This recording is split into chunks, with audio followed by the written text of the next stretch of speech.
ইসকনের সাবেক নেতা জনাব চিন্ময় কৃষ্ণ দাসকে আজ যখন চট্টগ্রামের আদালতে হাজির করা হয়, তাকে বের করার সময় ওখানে খুব বড় সংখ্যার হিন্দু সম্প্রদায়ের মানুষ সমবেত হয়েছিলেন।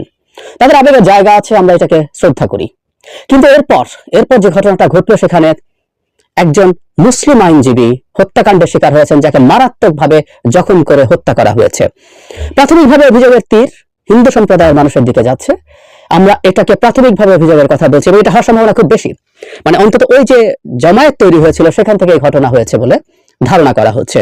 এটা যেমন আমাদের সামনে এসছে, আদালতে চত্বরে মসজিদ ভাঙা হয়েছে, এই ধরনের তথ্য কেউ প্রচার করার চেষ্টা করছেন। আমরা একটা জিনিস খুব স্পষ্টভাবে বুঝতে পারি, সেটা হচ্ছে বাংলাদেশের মধ্যে একটা অত্যন্ত অস্থিতিশীল অবস্থা তৈরি করতে চেষ্টা করা হচ্ছে। এবং বহুদিন আগে আমি একটা ভিডিও করে বলেছিলাম এটা একটা হিন্দু মুসলিম দাঙ্গা তৈরির প্রেক্ষাপট বা প্লট তৈরির চেষ্টা হচ্ছে। সেটা এবার একটু ফাইনাল স্টেজে চলে এসেছে বলে আমরা ধারণা করতে পারি। এই দাঙ্গা যদি লেগে যায়, দাঙ্গা লাগবে না আমি বিশ্বাস রাখতে চাই, কিন্তু এই দাঙ্গা যদি লেগে যায় লাভবান কি হবে? তার আগে বলি ক্ষতিকার হবে। ক্ষতি হবে সরকারের, ক্ষতি হবে শেখ হাসিনার বিরুদ্ধে দল মত নির্বিশেষে যারা দাঁড়িয়েছিল, বিএনপি দাঁড়িয়েছিল, জামায়াত দাঁড়িয়েছিল, আরো অনেক ইসলামপন্থী দল দাঁড়িয়েছিল, সাধারণ মানুষ দাঁড়িয়েছিল, গণতন্ত্র মঞ্চের দলগুলো দাঁড়িয়েছিল, যারা দাঁড়িয়েছে, আমাদের ছাত্ররা দাঁড়িয়েছেন সামনে এসে। তাদের এখন সংগঠন তৈরি হয়েছে, তখন সংগঠন সেভাবে ছিল না। সবকিছু মিলে যদি আমরা একত্র করি, প্রত্যেকের ক্ষতি এবং সবচেয়ে জরুরি কথা রাষ্ট্রের ক্ষতি। লাভ আওয়ামী লীগের, লাভ ভারতের। তারা এই দেশটাকে আবারও তাদের কলোনি বানিয়ে ইচ্ছে মতো শুষে শেষ করবে। 15 বছরের শুষে প্রায় শেষ করেছে। ফলে এই পরিস্থিতি তৈরি কে করছে আমরা বুঝতে পারি। যে মানুষগুলো ওখানে জমায়েত হয়েছিলেন, এখানে প্রচুর সাধারণ হিন্দু সম্প্রদায়ের মানুষ ছিলেন যারা আবেগের জায়গা থেকে গেছেন, কোনো সন্দেহ নেই। এর মধ্যে কোন সাধারণ হিন্দু মানুষ একজন মুসলিমকে হত্যা করেছেন এটা আমি বিশ্বাস করতে প্রস্তুত নই। এখানে এজেন্ট ঢুকেছিল, বিভিন্ন রকম এজেন্ট এখানে কাজ করছে, তাদের কেউ কাজটা ঘটিয়েছেন। উদ্দেশ্যটা খুব স্পষ্ট, খুব ক্লিয়ার। সুতরাং আমরা যারা সংখ্যাগুরু আছে এই দেশে, আমাদের এখন খুবই সেন্সিবল আচরণ করতে হবে। আমাদের এই চক্রান্তকে নস্যাৎ করে দিতে হবে। আবার এই পক্ষেও আমি নিশ্চিত আছি যারা এই হত্যাটা করেছে তাদের দিকের কিছু মানুষ সংখ্যাগুরুদের মধ্যেও আছে, মুসলিমদের মধ্যে আছে। তারাই উস্কানি দেবে গিয়ে হিন্দুদের বাড়িতে হামলা করো, হিন্দু মানুষের উপরে হামলা করো, মন্দিরে হামলা করো। ফর শিওর আমরা যদি চাই এটা ঠেকিয়ে দিতে, আমাদের সেন্সিবল আচরণ করতে হবে। খুব সোজা সাপটা কথা। আমরা যদি চাই শেখ হাসিনা আর ফিরে আসবে না এই দেশে ভারতের আধিপত্যবাদ আর থাকবে না, ভারত এই দেশকে একটা স্বাধীন সার্বভৌম দেশের মর্যাদা দিয়ে সম্পর্ক করে যদি চেয়ে থাকি, এই চক্রান্তটা রুখে দিতে হবে। খুব সোজা সাপটা কথা। আমরা খুব বড় আশঙ্কা দেখতে পাচ্ছি। এই মুহূর্তে আমাদের মুসলিম ভাই বোনদের উচিত হিন্দু ভাই বোনদের সাথে দাঁড়িয়ে যাওয়া, পাশে দাঁড়িয়ে যাওয়া, তাদের জীবনের নিরাপত্তা নিশ্চিত করা। এবং হিন্দু ভাই বোনদেরকেও বলছি, কোন রকম উস্কানির ফাঁদে যেন তারাও পা না দেন। তাদেরকে সবসময় মনে রাখা উচিত হবে এই রাষ্ট্রে তাদের নিরাপত্তা নিশ্চিত করবে এই রাষ্ট্রের সরকার, এই রাষ্ট্রের তাদের সহ নাগরিকরা, তাদের ভাই বোনরা, মুসলিম ভাই বোনরা, অন্য ধর্মের ভাই বোনরা।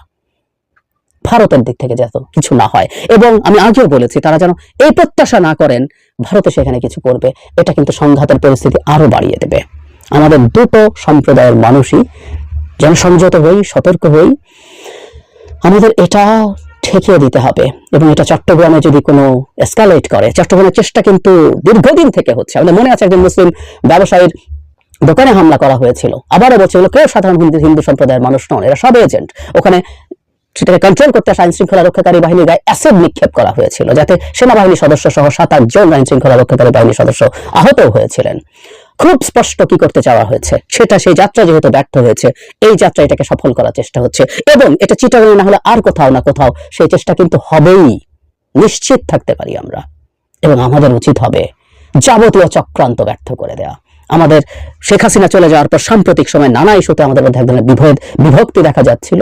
আমরা প্রত্যেকটা দলমত ধর্ম নির্বিশেষে মানুষ যারা এই দেশকে ওন করি, তারা যেন একসাথে থাকি। জনাব চিন্ময়ের বিরুদ্ধে, তার বক্তব্যের বিরুদ্ধে আমার অনেক অভিযোগ আছে। আমি তার বক্তব্য সাম্প্রতিক সময়ে অনেক অ্যাগ্রেসিভ দেখেছি। সরকারের কাছে হয়তো আরো বেশি তথ্য আছে, কিন্তু তিনি রংপুরে একটা কথা বলেছিলেন, সেটা আমি তখনও প্রশংসা করেছি যখন আজ সকালে ভিডিও দিয়েছি সেখানে। সেটা হচ্ছে এই দেশ আমাদের দেশ, এই দেশের ছেড়ে আমরা কোথাও যাবো না। ইয়াস, হিন্দু সম্প্রদায় থেকে শুরু করে অন্যান্য যেসব এথনিক মাইনরিটিস আছেন, চাকমা, মারমা, সমতলে সাঁওতাল, গারো, ওরাও যারা আছেন, 49 অফ দেম।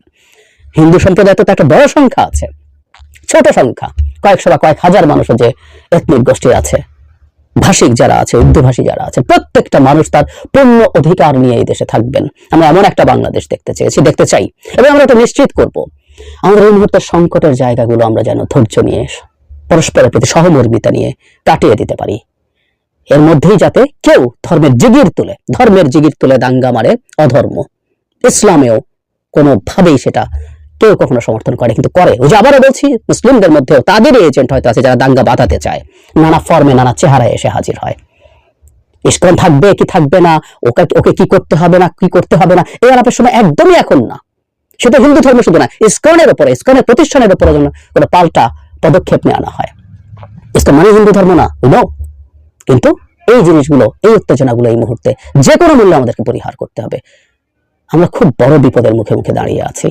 আমি সত্যি বিশ্বাস রাখতে চাই, কিছুদিন আগে চট্টগ্রামে যেমন এরকম একটা চেষ্টা আমরা নস্যাৎ করেছি, আমরা এটাও পারবো। আমরা সবাই যেন ধৈর্য ধরি।